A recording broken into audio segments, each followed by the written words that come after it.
এই বাংলার জমিনে আপনার নবী আমার নবী বিশ্ব নবী রাহমাতাল লিল আলামিন নবীজি কলিজার নবীজিকে নিয়ে কোন ব্যক্তি যদি ব্যঙ্গ করার চেষ্টা করে, এই গোটা পৃথিবীর ভিতরে ফ্রান্সের ম্যাক্রন সব থেকে বেশি আপনার আমার নবীকে কলিজার নবীকে নিয়ে ব্যঙ্গ করেছে, কটক্ষ করেছে। এই বাংলার জমিনে আসাদ নূর নামে কুলাঙ্গার ব্যক্তিটা যখন আল্লাহর নবীর নামে যখন কটক্ষ করতে শুরু করে দিয়েছে, বাংলার সকল অপমর্জনক সাধারণ ঘর ছেড়ে রাজপথ কাঁপিয়ে বাংলার জমিনে যখন আল্লাহু আকবার তাকবীরের আওয়াজ তুলতে শুরু করেছে, এই বাংলার জমিনে এই আসাদ নূর নামক কুলাঙ্গারের বাচ্চাটা বাংলার জমিন থেকে পলায়ন করতে বাধ্য হয়েছে। কথা বলেন ঠিক কিনা? ত্রিভুবনের প্রিয় মুহাম্মদ এলো রে দুনিয়ায়, রে সাগর আকাশ বাতাস দেখবি যদি আয়, রে সাগর আকাশ বাতাস দেখবি যদি আয়। ত্রিভুবনের প্রিয় মুহাম্মদ এলো রে দুনিয়ায়, রে সাগর আকাশ বাতাস দেখবি যদি আয়, রে সাগর আকাশ বাতাস দেখবি যদি আয়। দেখ আমিনা মায়ের কোলে দোলে শিশু ইসলাম দোলে, দেখ আমিনা মায়ের কোলে দোলে শিশু ইসলাম দোলে, কচি মুখের শাহাদাতের বাণী সে শোনায়, রে সাগর আকাশ বাতাস দেখবি যদি আয়, রে সাগর আকাশ বাতাস দেখবি যদি আয়। ধুলের ধরা বেহেশতে আজ জয় করিল দিল রে লাজ, ধুলের ধরা বেহেশতে আজ জয় করিল দিল রে লাজ। আজকে খুশির ঢল নেমেছে তুষার সাহারায়, রে সাগর আকাশ বাতাস দেখবি যদি আয়, রে সাগর আকাশ বাতাস দেখবি যদি আয়। আপনার আমার নবী কলিজার নবীকে নিয়ে কোন ব্যক্তি যদি কিঞ্চিত কটক্ষ করার চেষ্টা করে, আমরা বাংলার জমিনে শরীরের ভিতরে 90% মুসলমানের অন্তরের ভিতরে কলিজার ভিতরে এক ফোঁটা কিঞ্চিত পরিমাণে ইমানি তেজস্বী রক্ত থাকা অবস্থায় আমার নবীকে ব্যঙ্গকারী ব্যক্তিকে এই বাংলার জমিনে কিঞ্চিত পরিমাণ ছাড় দিয়ে চলা যাবে না। কথা বলেন ঠিক কিনা? সম্মানিত উপস্থিতি, যে নবীর আদর্শ দিয়ে যদি দেশ চালানো যায়, তাহলে এই দেশের ভিতরে মুহূর্তের ভিতরে শান্তি বিরাজমান করতে পারে। এবং নবীজির আদর্শ অনুযায়ী কোনো ব্যক্তি যদি সংসার, সামাজিক জীবন, রাষ্ট্রীয় জীবন, পারিবারিক জীবন কোনো ব্যক্তি যদি পরিচালনা করতে পারে, সেই ব্যক্তিত্ব জীবনটা আল্লাহ পাক রব্বুল আলামিনের রঙে রঙিন হবে।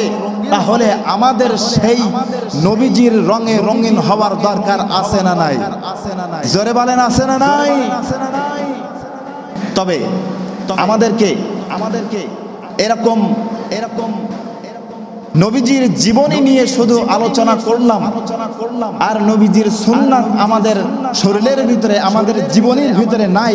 বিশ্বাস করেন, ওই রকম আলোচনা শুনে আর ওই রকম আশিকিনদেরকে আল্লাহর নবী কিয়ামতের দিন শাফায়াত তো করবে না, তাদের দিকে তাকাবে না পর্যন্ত। সুতরাং আমরা আল্লাহর নবীকে মনে প্রাণে যেমন ভাবে বিশ্বাস করি, আল্লাহর নবীকে যেমন ভাবে ভালোবাসি, আল্লাহর নবীর সুন্নতকে আমরা ভালোবাসতে হবে জীবন দিয়ে, প্রাণ দিয়ে। কথা বলেন ঠিক কিনা? সম্মানিত উপস্থিতি ভাইয়ের আমার, বাবাজিরা আমার, এজন্য আমাদের আলোচনা শুনতে হবে নবীজির জীবনী থেকে। তবে নবীজির জীবনী এবং নবীজির জীবনীর ভিতরে দুইটা ভাগে বিভক্ত করা। একটু আওয়াজ করে বলুন, কয়টা ভাগে বিভক্ত করা? দুইটা ভাগে বিভক্ত করা। এখন আসেন আমাদের বাংলাদেশে একজন ব্যক্তি নাম করা কোন ব্যক্তি, ওই ব্যক্তিটার জীবনী সম্পর্কে যদি লিখতে যান, তাহলে ওই ব্যক্তিটার 40 বছর থেকে নিয়ে শুরু করে মৃত্যু পর্যন্ত যদি লেখালেখি করা হয়, তাহলে ওই ব্যক্তির জীবনীকে সম্পূর্ণ লেখা হবে। জোরে বলেন হবে? কি করতে হবে? ওই ব্যক্তিটার জন্ম কোথায় হয়েছে, কত তারিখে হয়েছে, কোন স্থানে হয়েছে, শৈশবকাল কেমন কেটেছে, কৈশোরকাল কেমন কেটেছে, যুবককাল কেমন কেটেছে, বৃদ্ধকাল কেমন কেটেছে, এরপরে তার মৃত্যু কোথায় হয়েছে, এই পরিপূর্ণ লেখালেখির নামই তার পরিপূর্ণ একটা জীবন ব্যবস্থা, জীবনী আলোচনা বলে। সুতরাং আমরাও আল্লাহর নবীজির জীবনীকে দুই ভাগে বিভক্ত করব। একটা হচ্ছে মিলাদ আর একটা হচ্ছে সিরাত। মিলাদুন নবী আর সিরাতুন নবী, অর্থাৎ নবীজির জন্ম বৃত্তান্ত আর সিরাতুন নবী মানে নবীজির জীবনী বৃত্তান্ত। সুতরাং আমরা এই আলোচনা থেকে যেটা ছোট্ট একটা শিক্ষা আমাদের পেয়েছি, সেটা হচ্ছে কোন ব্যক্তির জীবনী নিয়ে আলোচনা করতে গেলে অবশ্যই তার জন্ম থাকে লাগবে আগে, তারপরে জীবন হবে। ঠিক কিনা বলেন? একজন ব্যক্তির মানে যদি জন্ম না হয়, তাহলে তার কি জীবনী হয়? যারা বলেন হয়। সুতরাং আমরা আমাদের নবীজির জন্ম থেকে শুরু করে আমরা ধারাবাহিকভাবে আলোচনা শুনবো। আমার পরে আপনাদের পার্শ্ববর্তী এলাকার অত্যন্ত চমৎকার আলোচনা করেন আন্তর্জাতিক খ্যাতি সম্পূর্ণ মুফাসসিরে কোরআন হযরতে মাওলানা আমিনুল ইসলাম আজাদি। তিনি আমার পরে আলোচনা করবেন। তিনি প্রধান মেহমান, অত্যন্ত চমৎকার আলোচনা করবেন। সুতরাং তিনি আসার আগে আপনাদের সামনে আমি মিলাদ নিয়ে কিছু সময় আলোচনা করব। আমাকে মিলাদ সম্পর্কে আলোচনা করতে বলেছেন। সুতরাং আমরা একটু মনোযোগ দিয়ে শুনবো। প্রিয় মুসলমান ভাইরা আমার, বাবাজিরা আমার, হযরতে আদম সফিউল্লাহ থেকে শুরু করেন ঈসা রুহুল্লাহ পর্যন্ত, এমনকি আমার নবী, আপনার নবী রাহমাতাল লিল আলামিন নবীজি পর্যন্ত, বিশ্ব নবী পর্যন্ত, যতগুলো পয়গম্বর দুনিয়ার জমিনে এসেছে 1 লক্ষ মতান্তরে 2,24,000 পয়গম্বর দুনিয়ার জমিনে এসেছে। যতগুলো পয়গম্বর দুনিয়ার জমিনে এসেছে, প্রত্যেকটা পয়গম্বরের জবানের ভিতরে একটা কথা ছিল, উবুদুল্লাহ ওয়া লা তুশরিকু বিহি শাইআ। দ্বিতীয় নম্বর কথা হলো আল্লাহ পাক রব্বুল আলামিন আমাদেরকে দুনিয়ার জমিনে নবী করে দুনিয়ায় পাঠিয়েছেন। আর আমাদের পরে আখিরি জামানায় একজন পয়গম্বর দুনিয়ার জমিনে আসবে। সেই জামানার আখিরি জামানার পয়গম্বর, তার নাম হবে আহমদ মুস্তাফা মুহাম্মাদুর রাসূলুল্লাহ সাল্লাল্লাহু আলাইহি ওয়াসাল্লাম। বলেন সুবহানাল্লাহ। আল্লাহ রাব্বুল আলামিন কোরআনুল কারীমের ভিতরে 28 নম্বর পারা 11 নম্বর সাফা সূরা সাফফাতের 5 নম্বর আয়াতের ভিতরে বলেন, ওয়া ইয ক্বালা ঈসা ইবনু মারইয়াম ইয়া বানি ইসরাঈলা ইন্নী রাসূলুল্লাহি ইলাইকুম মুসাদ্দিকাল লিমা বাইনা ইয়াদাইয়া মিনাত তাওরাতি ওয়া মুবাশশিরাম বিরাসূলি ইয়াতি মিন বা'দ ইসমুহু আহমদ। জোরে জোরে বলুন সুবহানাল্লাহ। আল্লাহ রাব্বুল আলামিন কোরআনুল কারীমের ভিতরে ডাক দিয়া বলেন, হযরত ঈসা আলাইহিস সালাতু ওয়াস সালাম দুনিয়ার জমিনে আসার পরে ঈসা আলাইহিস সালাতু ওয়াস সালাম সে ডাক দিয়া বলে, ও দুনিয়ার মুসলমান ইমানদার ও জগৎবাসীরা শুনে রাখো, জেনে রাখো, আল্লাহ রাব্বুল আলামিন আমাকে দুনিয়ার জমিনে নবী করে পাঠিয়েছেন। আর আমার পরে আখিরে জামানায় এমন একজন নবী আসবে, তার নাম হবে বাদিসমুহু আহমদ। জোরে জোরে বলুন মারহাবা। তার নাম হবে আহমদ, আহমদে মুস্তাফা মুহাম্মাদুর রাসূলুল্লাহ সাল্লাল্লাহু আলাইহি ওয়াসাল্লাম। আপনার আমার নবী রাহমাতাল লিল আলামিন নবীজি, তারাকে দুনিয়ার জমিনে পাঠানোর পরে আল্লাহ রাব্বুল আলামিন গোটা পৃথিবীর বুকে আখিরি জামানার পয়গম্বরকে পাঠানোর পরে আল্লাহ পাক রব্বুল আলামিন ডাক দিয়া কয় 17 নম্বর পারা 10 নম্বর সাফা সূরা হজ্জের 107 নম্বর আয়াতে আল্লাহ রাব্বুল আলামিন বলেন, ওয়ামা আরসালনাকা ইল্লা রাহমাতাল লিল আলামিন। রব্বুল আলামিন বলেন, আমি আমার নবীকে দুনিয়ার জমিনে পাঠিয়েছি গোটা পৃথিবীর মানুষের জন্য। গোটা পৃথিবীর বুকে যতগুলো মাখলুকাত আছে সমস্ত মাখলুকাতের জন্য আমার নবীকে দুনিয়ায় পাঠিয়েছি। একমাত্র শুধুমাত্র আমার নবীকে রহমত আর বরকত দিয়ে পাঠিয়েছি। বলেন সুবহানাল্লাহ। তাহলে আমরা বুঝতে পারলাম আল্লাহর নবী আপনার আমার জন্য রহমত আর বরকত নিয়ে দুনিয়ার জমিনে এসেছেন। বলেন সুবহানাল্লাহ। এবার আসেন মিলাদ সম্পর্কে আমরা বিস্তারিত যেহেতু গত সপ্তাহে শুনেছি, এবার আমরা একটু মিলাদ সম্পর্কে একটু একেবারে অল্প করে ধারণা আপনাদের সামনে দিতে চাই। আজ থেকে 1500 বছর আগে বাংলাদেশ থেকে প্রায় 4500 কিলোমিটার পশ্চিমে হযরতে আদম আলাইহিস সালামের জন্মের পরে 9313 বছর পরে হযরতে নূহ আলাইহিস সালামের মহাপ্লাবনের 6113 বছর পরে হযরতে ইব্রাহিম আলাইহিস সালামের জন্মের 3500 বছর পরে হযরতে মুসা আলাইহিস সালামের জন্মের 2300 বছর পরে হযরতে ঈসা আলাইহিস সালামের জন্মের 570 মতান্তরে 571 বছর পরে আসহাবে উখদুদ আসহাবে কাহাফের 70 বছর পরে এরপরে আসহাবে ফিলের 50 দিন পরে 20 এপ্রিল মতান্তরে 22 এপ্রিল 8 রবিউল আউয়াল মতান্তরে 12 রবিউল আউয়াল সোমবারের দিন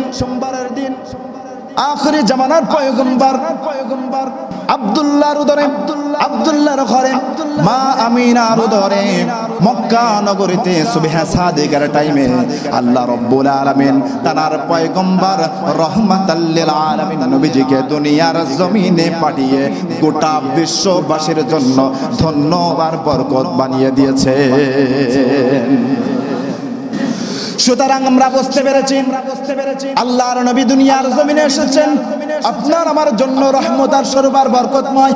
সুতরাং আমরা যেটা বুঝতে পেরেছি আল্লাহর নবী পয়গম্বর রহমাতাল লিল আলামিন নবীজি দুনিয়ার জমিনে আসার আগে আম্মা জান আমিনা ডাক দিয়া কয়, ও জগৎবাসীরা শুনে রাখো, জেনে রাখো, আমি যখন আমার মুহাম্মদকে যখন পেটে ধারণ করেছি তখন আমি বুঝতে পারতেছি আমার গর্ভের ভিতরে আমার সন্তান চলে এসেছে। এরপরে আমার স্বামী যখন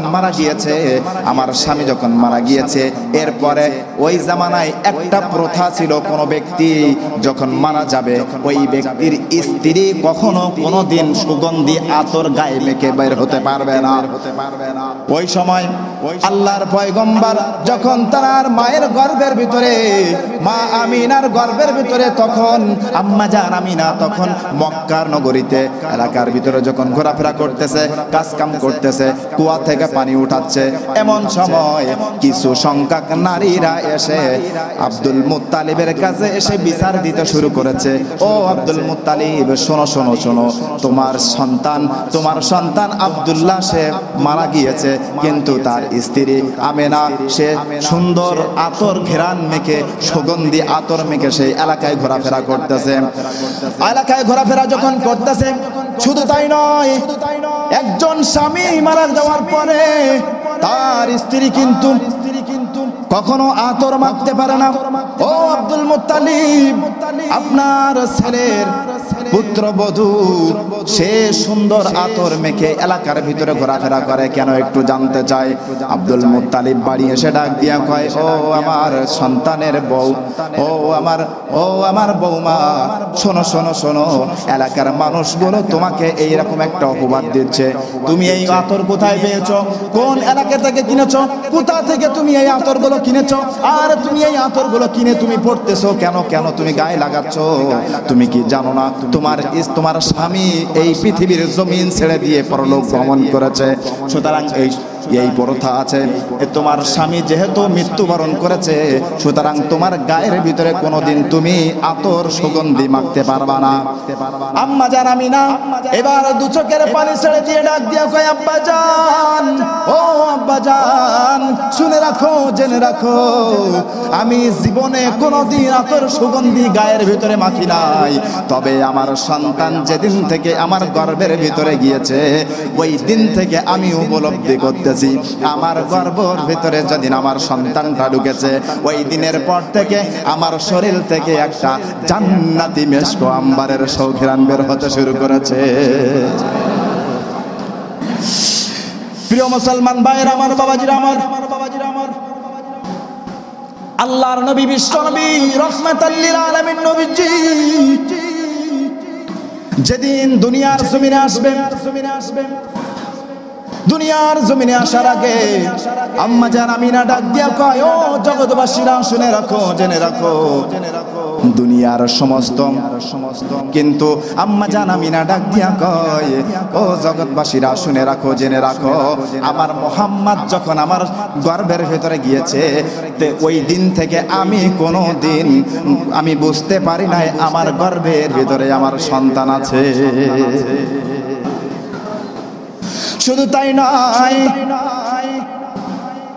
আল্লাহর পয়গম্বর রাহমাতাল লিল আলামিন নবীজি যখন দুনিয়ার জমিনে আসবেন,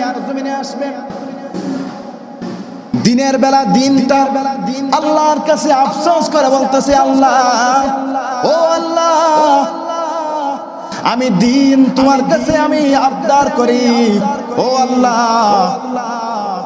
তোমার হাবিবকে দিনের বেলায় তুমি জন্মগ্রহণ করাও, ভূমিষ্ঠ করাও, আমি দিনটা বড় ধন্য হয়ে যাব। এদিকে রাতের বেলা আল্লাহর কাছে ডাক দিয়া কয়, আল্লাহ, ও আল্লাহ, তোমার হাবিব রাহমাতাল লিল আলামিন নবীজি তারাকে তুমি যদি রাতের বেলা পাঠিয়ে দাও, তাহলে আমি রাত বড় ধন্য হয়ে যাব। সুতরাং আল্লাহ পাক রব্বুল আলামিন এবার ডাক দিয়া কয়, ও দিন, ও রাত, শুনে রাখো, জেনে রাখো, আমি তোমাদের দুইজনের দোয়া কবুল করে নিলাম। এমন একটা সময় আল্লাহর নবী দুনিয়ার জমিনে ভূমিষ্ঠ হয়েছে, ওই সময়টা না দিন না রাত, সুবহে সাদিকের টাইমে আল্লাহর নবী দুনিয়ার জমিনে ভূমিষ্ঠ হয়েছে। বলেন মারহাবা।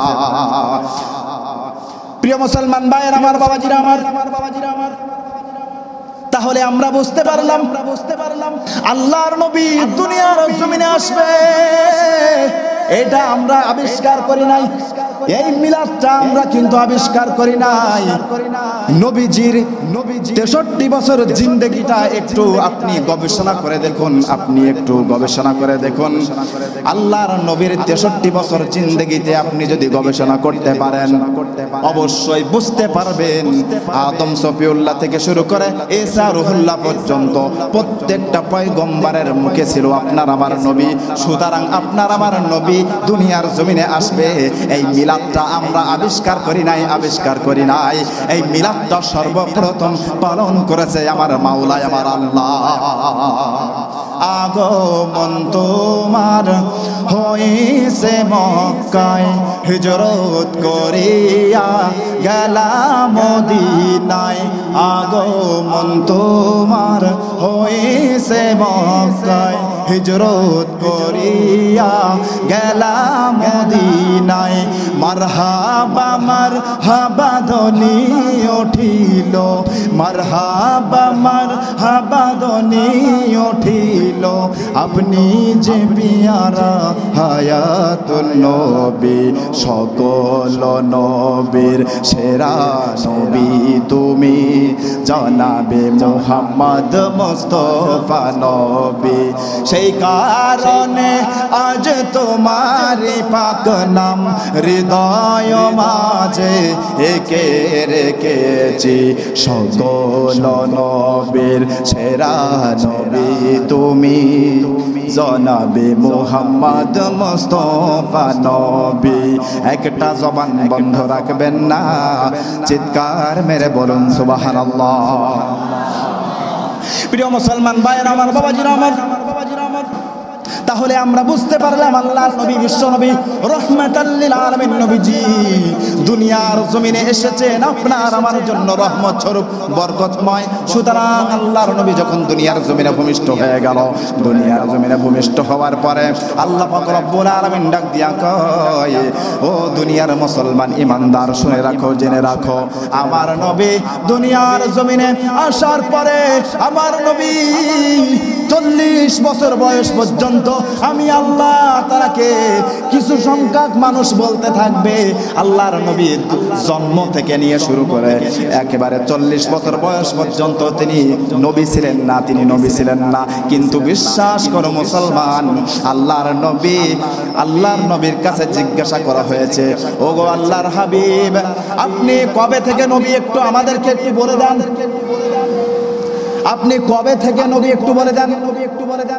এই প্রশ্ন কিন্তু আমাদের বাংলার জমিনে আছে না নাই জোরে বলেন আছে না নাই অবশ্যই আছে অনেকেই বলে যে জন্ম থেকে নিয়ে শুরু করে 40 দিন বয়স পর্যন্ত আল্লাহর নবী নাকি নবী ছিলেন না কিন্তু আমার নবী হাদিস শরীফের ভিতরে বলেছেন তিনি বলেছেন আউয়ালু মা খালাকাল্লাহু নূর আল্লাহর নবীকে সৃষ্টি করেছে আসমান জমিন পাহাড় পর্বত নক্ষত্র চন্দ্র সূর্য সমস্ত সবকিছু যখন আল্লাহ সৃষ্টি করেন নাই তার আগেই আউয়ালু মা খালাকাল্লাহু নূর জোরে জোরে বলেন সুবহানাল্লাহ সমস্ত সবকিছু যখন সৃষ্টি করেন নাই আল্লাহ পাক রব্বুল আলামিন নবীজির নূরটাকে সৃষ্টি করে আল্লাহর আরশে আজিমের উপরে তিনি রেখে দিয়েছিলেন বলেন সুবহানাল্লাহ প্রিয় মুসলমান ভাইরা আমার বাবাজিরা আমার হযরত জিবরাইল আমিন ফেরেশতা আল্লাহর নবীর কাছে একদিন এসেন গল্প করতেছে আল্লাহর নবীর কাছে যে সব সময় এসে ওহী নাযিল করেছে তা কিন্তু না দুনিয়ার জমিনে যতগুলো পয়গম্বর দুনিয়ার জমিনে এসেছে সমস্ত পয়গম্বরদের কাছে যতবার জিবরাইল আমিন ফেরেশতা চলে গিয়েছে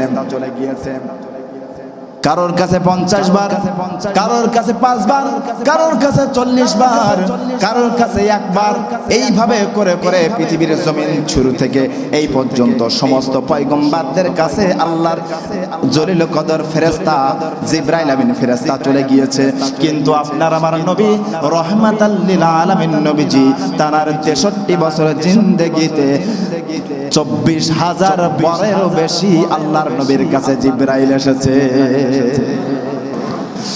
জিবরাইল আমিন এসে ডাক দিয়া কয় ইয়া রাসূলুল্লাহ ইয়া হাবিবাল্লাহ আপনার বয়সটা কত একটু বলেন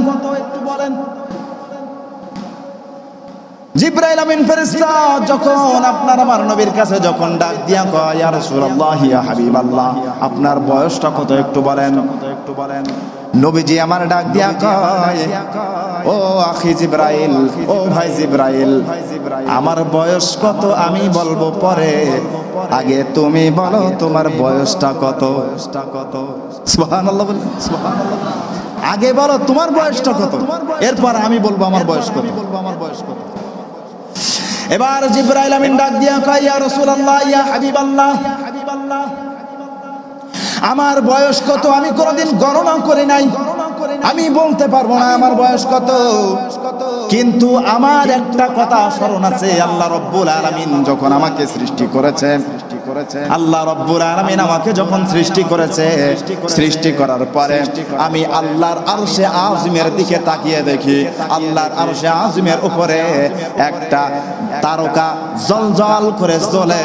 ওই তারকাটা ৭০,০০০ বছর পরে পরে একবার করে জ্বলে ওঠে, আর ৭০,০০০ বছর জ্বলে থাকে, আর ৭০,০০০ বছর ডুবে থাকে। আমি এই তারকাটা ৭২,০০০ বারেরও বেশি দেখেছি।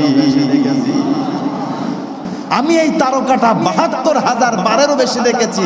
সুতরাং আপনি এবার হিসাব করেন আমার বয়সটা কত বছর। কি ক্যালকুলেটরে সম্ভব? বলেন সম্ভব? জিব্রাইলের বয়স কত? এর থেকে বোঝা যায় জিব্রাইলের বয়স কত। এবার জিব্রাইল আমিন ডাক দিয়া কয়, ওগো আল্লাহর হাবিব, ও আল্লাহর হাবিব, আমার বয়স কত বছর আমি আপনাকে বলে দিলাম। এবার আমার আবদার, আপনার বয়সটা কত একটু বলেন। এবার আপনার আমার নবী রাহমাতাল লিল আলামিন নবীজি ডাক দিয়া কয়, ও আখি জিব্রাইল, ও জিব্রাইল, তুমি যে তারকাটা তুমি আরশে আযমে আল্লাহর আরশে মহল্লার উপরে তুমি দেখেছো, ৭০,০০০ বারের বেশি দেখেছো, সেই তারকাটা তুমি কি দুনিয়ায় দেখতে চাও নাকি? জিব্রাইল আমিন ফেরেশতা এবার অবাক হয়ে গেল, ইয়া হাবিবাল্লাহ, যে তারকা আমি আল্লাহর আরশে আযমে দেখেছি, ওই তারকা আপনি দুনিয়ার জমিনে আপনি আমাকে দেখাতে চান? আমি বড় অবাক হয়ে যাই।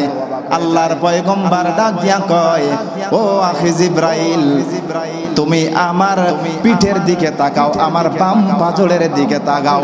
এই বলে আল্লাহর নবীর কাঁধ থেকে, আল্লাহর নবীর পিঠ মুবারক উপর থেকে চাদর মুবারক সরিয়ে দিলেন, আর বাম পাজরের উপরে আল্লাহর নবীর মোহরে নবুয়াতটা জলজল করে জ্বলে উঠেছে। বলেন সুবহানাল্লাহ। আল্লাহর নবীর পিঠ মুবারকে বাম পাজরে একটা মোহরে নবুয়াত ছিল। এই মোহরে নবুয়াতটা হচ্ছে নূর।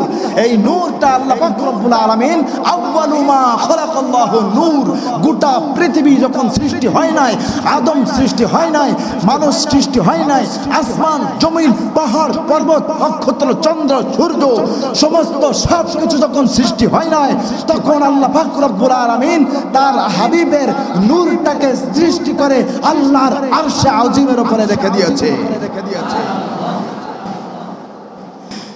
প্রিয় মুসলমান ভাইরা, আমার বাবাজি রহমান, আল্লাহর নবী এবার চিন্তা করে দেখুন নবীজির জীবনীটা আমরা কেমন করে আপনাদের সামনে উপস্থাপন করব, আমাদের ভাষা হারিয়ে ফেলতেছি। বিশ্বাস করো মুসলমান, আল্লাহর নবীর জীবনী আমি যদি আলোচনা করতে শুরু করি, ওয়াল্লাহি আল্লাহর কসম করে বলি, আল্লাহর নবীর জীবনী শুরু আছে কিন্তু শেষ খুঁজে পাওয়া যাবে না। আল্লাহর পয়গম্বর রাহমাতাল লিল আলামিন নবীজি যখন ইন্তেকাল করলেন, ইন্তেকাল করার আগে, ইন্তেকাল করার পরে সমস্ত সাহাবীরা শোকাহত অবস্থায় আছেন। এমন সময় কিছু সংখ্যক সাহাবীরা গিয়ে আম্মা জান আয়েশা রাদিয়াল্লাহু তাআলা আনহার কাছে গিয়ে ডাক দিয়া কয়, আম্মা জান আয়েশা, এই পৃথিবীর জমিনে আমাদের রাহমাতাল লিল আলামিন নবীজি মুনতাকিল হয়ে গেছে, ইন্তেকাল করে দিয়েছেন, তিনি পৃথিবীর জমিনে আর নাই। আপনি একটু আল্লাহর নবীর জীবনী সম্পর্কে আমাদেরকে আলোচনা করেন, আমরা একটু আল্লাহর নবীর জীবনীটা একটু জানতে চাই। কি জানতে চায়? জোরে বলেন, কি জানতে চায়? আপনারা যেমন ভাবে আল্লাহর নবীর সিরাত সম্পর্কে জানতে চেয়েছেন, জানার জন্য এখানে এসে বসেছেন, ঠিক সাহাবীরাও এরকম ভাবে আল্লাহর নবী বিশ্বনবী সাল্লাল্লাহু আলাইহি ওয়াসাল্লামের স্ত্রী আম্মা জান আয়েশা রাদিয়াল্লাহু তাআলা আনহার কাছে গিয়ে জিজ্ঞাসা করতেছে, আপনি একটু আমাদেরকে আল্লাহর নবীর জীবনী সম্পর্কে একটু আলোচনা করেন। এবার আম্মা জান আয়েশা রাদিয়াল্লাহু তাআলা আনহা ডাক দিয়া কয়, ওগো আল্লাহর নবীর সাহাবীরা, শুনে রাখো, জেনে রাখো, আফাতাকরাউনাল কুরআন, তোমরা কি আল্লাহর কোরআন পড়ো নাকি? সাহাবীরা ডাক দিয়া কয়, অবশ্যই অবশ্যই তেলাওয়াত করি। আল্লাহর নবীর কাছে যে কোরআন নাজিল হয়েছে সেই কোরআনটা আমরা তেলাওয়াত করি। এবার আম্মা জান আয়েশা রাদিয়াল্লাহু তাআলা আনহা ডাক দিয়া কয়, ও আল্লাহর নবীর সাহাবীরা, শুনে রাখো, জেনে রাখো, হাযা খুলুকুল কুরআন।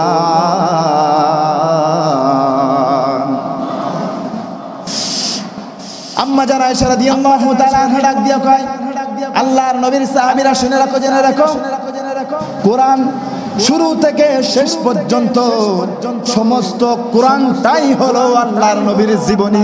জোরে জোরে বলেন মারহাবা। আল্লাহর নবীর জীবনী সম্পর্কে জানতে চাও, আল্লাহর নবীর জীবনী যদি জানতে চাও, অবশ্যই অবশ্যই এই কোরআন তেলাওয়াত করার দরকার আছে না নাই? জোরে বলেন, আছে না নাই? এই কোরআন আমাদের তেলাওয়াত করতে হবে, অবশ্যই অবশ্যই কোরআন তেলাওয়াত করতে হবে, তাহলে আল্লাহর নবীর জীবনী সম্পর্কে আমরা জানতে পারবো। এবার আসেন আল্লাহ পাক রব্বুল আলামিন দুনিয়ার জমিনে গোটা পৃথিবীর মানুষদেরকে ডাক দিয়া কয়, কুল্লাউ কানাল বাহরু মিদাদাল লিকালিমাতি রাব্বি লানাফিদাল বাহরু ক্বাবলা আন তানফাদা কালিমাতু রাব্বি ওয়ালাউ জিনা বিমিসলিহি মাদাদা। জোরে জোরে বলুন মারহাবা। আল্লাহ রাব্বুল আলামিন বলেন, কুল্লাউ কানাল বাহরু মিদাদাল লিকালিমাত,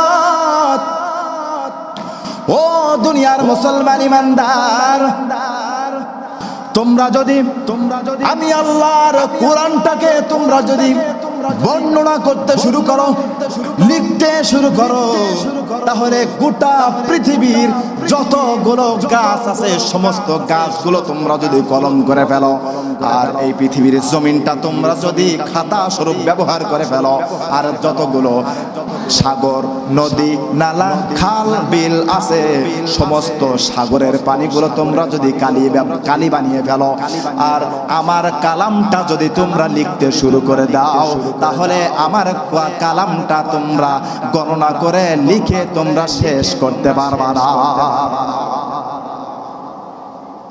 তাহলে এবার বলেন আপনারা আল্লাহর নবীর জীবনীটা কেমন করে তোমরা শেষ করবা? আল্লাহ পাক রব্বুল আলামিন কুরআনুল কারীমের ভেতরে বলেছেন, আমার কোরআন তোমরা লিখে শেষ করতে পারবা না, আমার কালামটা তোমরা লিখে শেষ করতে পারবা না, বর্ণনা করে শেষ করতে পারবা না।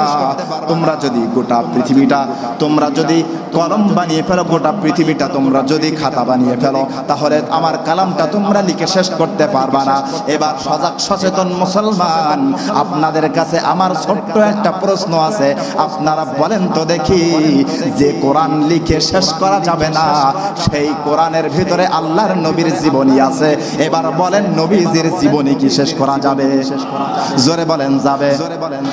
সুতরাং আমরা আল্লাহর নবীজির জীবনী যেহেতু বলে শেষ করতে পারবো না, সেহেতু আপনাদের সামনে আল্লাহর নবী তিনি যে রহমত স্বরূপ বরকতময়, এই জন্য আল্লাহ পাক রব্বুল আলামিন গোটা পৃথিবীর ভিতরে আল্লাহর নবীকে কেন পাঠিয়েছেন, এই জন্য আমি কোরআন থেকে আমি কোট করে করে পাঁচটা আল্লাহর নবীর বৈশিষ্ট্য আমি আপনাদের সামনে উত্তরণ করব।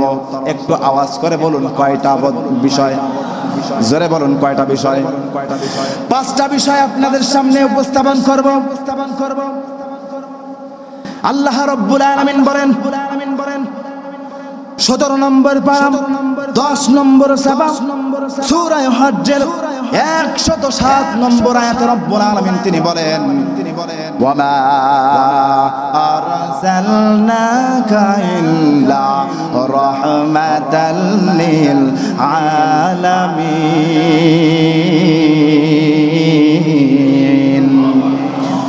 আল্লাহ রাব্বুল আলামিন তার নবীকে দুনিয়ার জমিনে পাঠিয়েছেন রহমত স্বরূপ আর বরকতময়। 1 নম্বর গেল।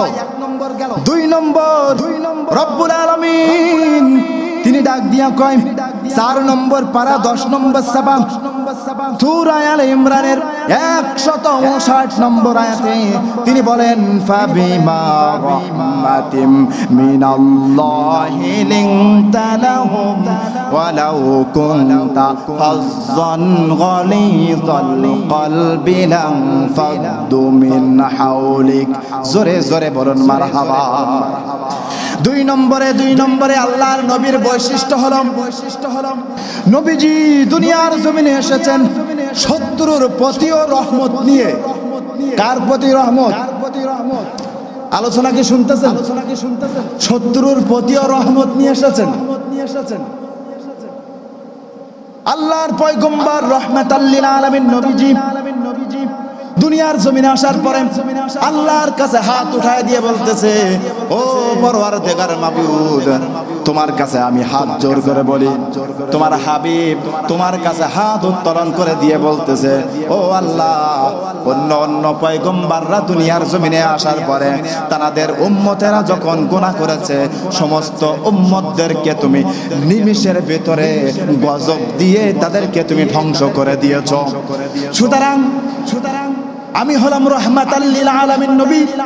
ও আল্লাহ, আমাকে তুমি রহমত দিয়ে বরকত দিয়ে দুনিয়ার জমিনে পাঠিয়েছো। ও আল্লাহ, আমি তোমার কাছে একটা আবদার করি গো আল্লাহ, আমি তোমার কাছে বড় আবদার করি। আমার গুনাহগার উম্মত যখন গুনাহ করতে থাকবে, আমার উম্মতেরা গুনাহ করতে করতে করতে করতে পাহাড় সমতুল্য গুনার বোঝা বানিয়ে ফেলবে। পাহাড় গুনাহ বোঝা মাথায় করে নিয়ে তারা দুনিয়ার জমিনে বিচারণ করবে। ও আল্লাহ, তাদেরকে ভালো হওয়ার জন্য তাদেরকে তোমাকে একটা সুযোগ দিতে হবে। একবার নয়, দুইবার নয়, বারবার তাদেরকে সুযোগ দিয়ে তাদেরকে ফিরে আসার জন্য আল্লাহ তোমার কাছে আমি আবদার করি। বলেন মারহাবা। তাহলে কেমন নবীর উম্মত আমরা হয়েছে একটু চিন্তা করে দেখুন। যে নবী আপনার আমার রহমতের নবী আল্লাহর কাছে আবদার করেছে, আল্লাহ অন্য উম্মতেরা যখন গুনাহ করেছে সাথে সাথে তাদেরকে তুমি ধ্বংস করে দিয়েছো, তাদেরকে পৃথিবীর জমিন থেকে ভ্যানিশ করে দিয়েছো, নিঃশ্বাস করে দিয়েছো। আল্লাহ তোমার কাছে আমাদের আবদারটা হচ্ছে আমার উম্মতেরা গুনাহ করবে, গুনাহ করতে করতে করতে করতে পাহাড় সমতুল্য গুনাহ বোঝা মাথায় করে নিয়ে তোমার কাছে যখন হাত তুলে দেবে সঙ্গে সঙ্গে আল্লাহ তার গুনাহকে তোমার মাফ করে দিতে হবে। প্রিয় মুসলমান ভাইয়ের আমার, বাবাজিরা আমার, 3 নম্বরে আল্লাহ রাব্বুল আলামিন কোরআনুল কারীমের ভিতরে বলেন 11 নম্বর পারা 6 নম্বর সাবা সূরা তাওবার 128 নম্বর আয়াতে রব্বুল আলামিন তিনি বলেন লাকাদ জাআকুম রাসূলুম মিন আনফুসিকুম আজিজুন আলাইহি মা আনিতুম হারিসুন আলাইকুম বিল মুমিনিনা রাউফুর রহিম।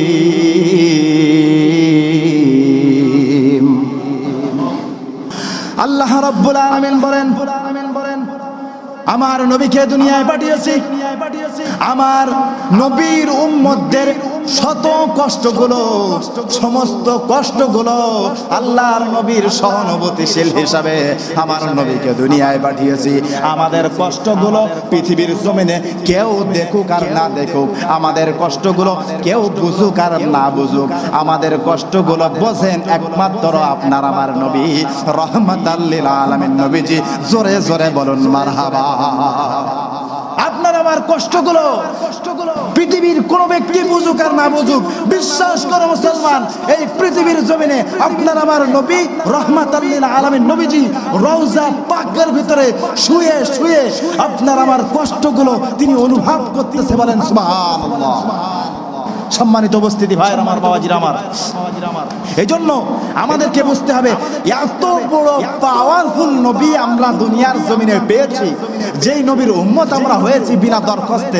বিশ্বাস করো আমরা আমাদের নবীকে পেয়ে আমরা খুশি না বেজার? জোরে বলেন খুশি না বেজার?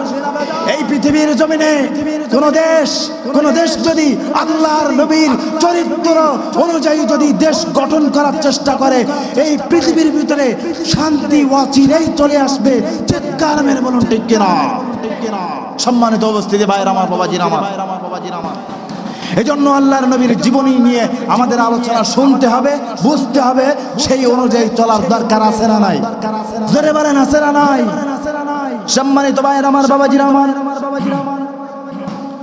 4 নম্বর বৈশিষ্ট্য হলো 9 নম্বর পারা 19 নম্বর সাবাক সূরা আনফালের 33 নম্বর আয়াতের ভিতরে আল্লাহ রাব্বুল আলামিন তিনি ডাক দিয়া কয়, ওয়া মা কানাল্লাহু লিয়ুআযযিবাহুম ওয়া আনতা মুআযযিবুহুম। জোরে জোরে বলুন আল্লাহু আকবার। আল্লাহ রাব্বুল আলামিন তার নবীকে দুনিয়ার জমিনে পাঠানোর পরে তিনি বলেছেন কাফেরদের উপরে রহমত স্বরূপ বরকতময় হবে।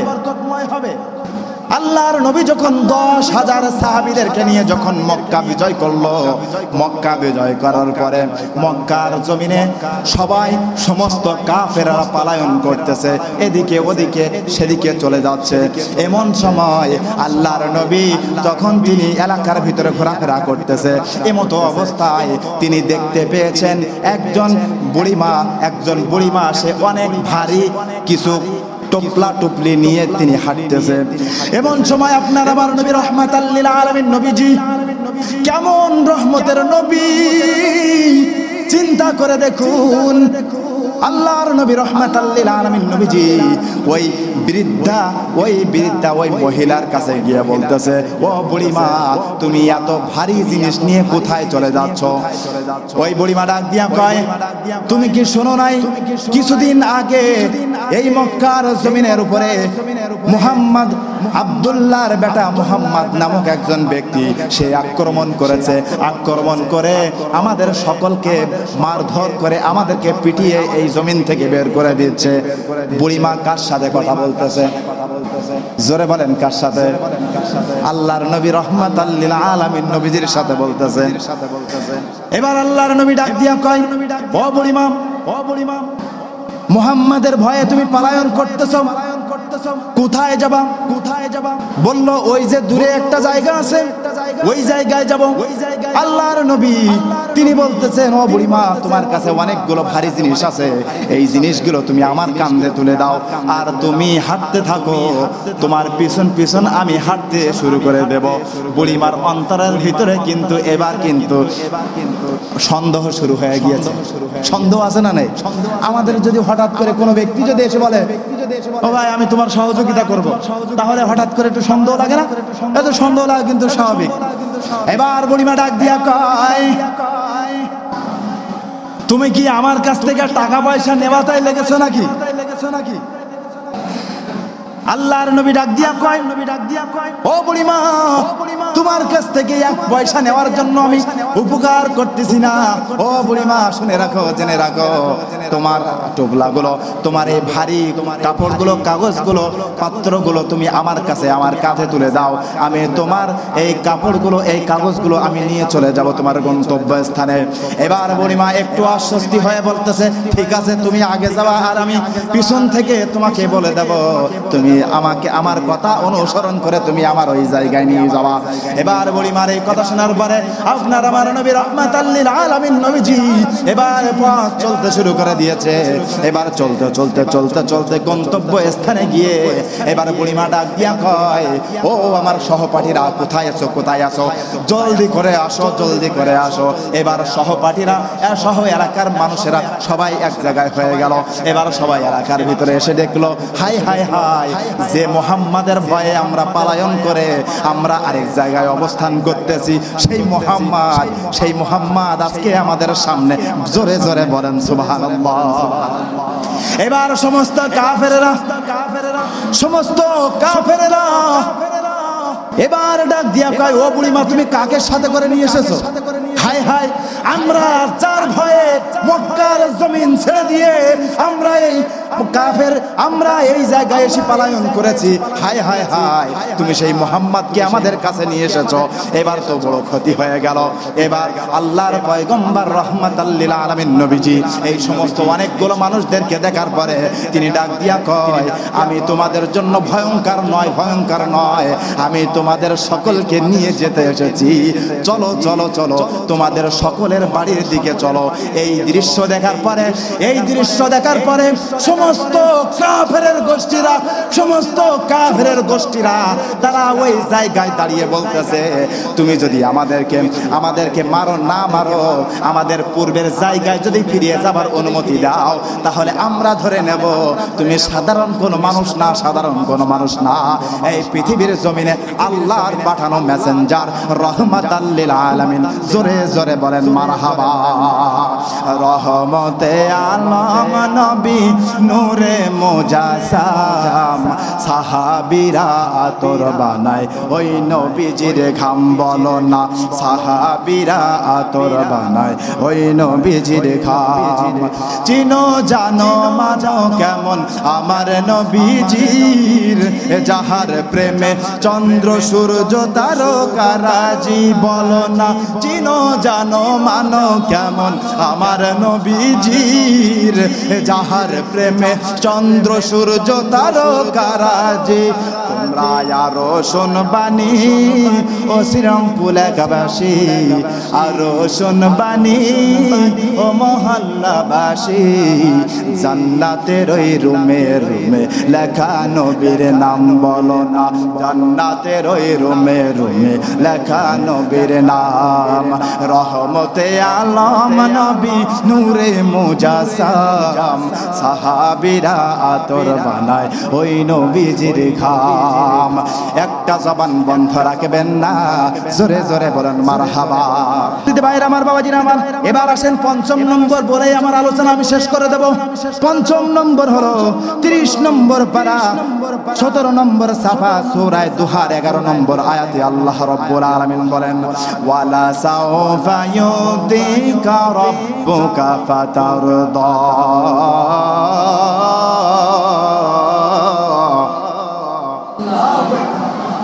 আল্লাহ রাব্বুল আলামিন তার নবীকে এবার ডাক দিয়া কয়, আমার নবীকে আমি আল্লাহ কিয়ামতের ময়দানে এমন কিছু দান করব, আমার নবী আমার উপরে খুশি হয়ে যাবে। বলেন সুবহানাল্লাহ। নবী কি আল্লাহর উপরে খুশি না? কথা বলেন, কি বলেন না? খুশি না আল্লাহর উপরে? খুশি তো। এরপরেও আল্লাহ রাব্বুল আলামিন সূরা দুহার 11 নম্বর আয়াতে তিনি বলতেছেন, আমার নবীকে আমি এত কিছু এত দান করব যে আমার নবী আমার উপরে খুশি হয়ে যাবে। এই আয়াতের তাফসীর পড়তে গিয়ে আমার বড় ভাই চলে এসেছে। ও ভাই, আমি যদি এই আয়াতের তাফসীর শুরু করে দেই তাহলে 1-2 ঘন্টা চলে যাবে, কিন্তু তাফসীর শেষ হবে না। আমি সংক্ষিপ্ত আকারে আপনাদের সামনে বলে দিতে চাই। এই আয়াতের তাফসীর পড়তে গিয়ে তাফসীরে ইবনে কাসিরের ভিতরে, তাফসীরে মারিফুল কোরআনের ভিতরে আল্লাহ রাব্বুল আলামিন তিনি বলেন, আমার নবীকে কিয়ামতের দিন এমন কিছু দান করব, সেটা হলো সাধারণ কোনো জিনিস না। যখন বাবাকে দেখে সন্তান পলায়ন করবে, মাকে দেখে সন্তান পলায়ন করবে, স্ত্রীকে দেখে স্বামী পলায়ন করবে, স্বামীকে দেখে স্ত্রী পলায়ন করবে, এই মতো অবস্থায় আল্লাহ রাব্বুল আলামিন কিয়ামতের ময়দানে আল্লাহর নবীর কাছে একটা ক্ষমতা দিবেন। সেই ক্ষমতাটা হলো গুনাহগার উম্মতকে সুপারিশ করে জান্নাতে দাখিল করা। বলেন সুবহানাল্লাহ। আল্লাহর নবীর সুপারিশ আমাদের পাওয়ার দরকার আছে না নাই? আল্লাহর নবীর সুপারিশ চান কারা কারা? একটু দুহাত তুলে আল্লাহকে দেখায় দেন। লিল্লাহে তাকবীর, লিল্লাহে তাকবীর, নারায়ে তাকবীর, নারায়ে রিসালাত, ইয়া রাসূলুল্লাহ।